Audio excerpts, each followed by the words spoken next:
आपको पता है 90% लोग आयरन रिच डाइट कंज्यूम करते हैं, बट फिर भी उनका हीमोग्लोबिन नहीं बढ़ता, क्योंकि सिर्फ आयरन डाइट कंज्यूम करना ही काफ़ी नहीं होता, बल्कि आयरन का एब्जॉर्प्शन भी उतना ही इम्पॉर्टेंट होता है।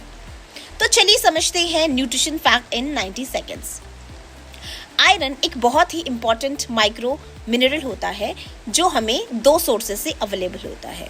The first one is heme iron and the second one is non heme iron.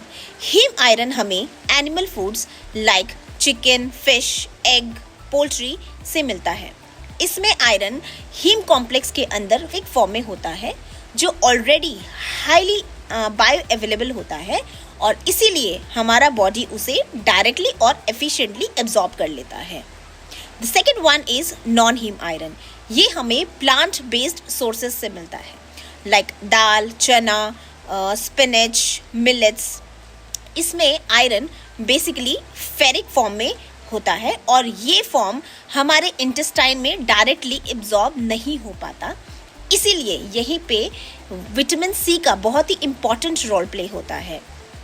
Vitamin C basically ferric ion को फेरस आयन में कन्वर्ट करती है, देन यही फेरस आयन हमारे इंटेस्टाइन में जाके डायरेक्टली एब्जॉर्ब होता है।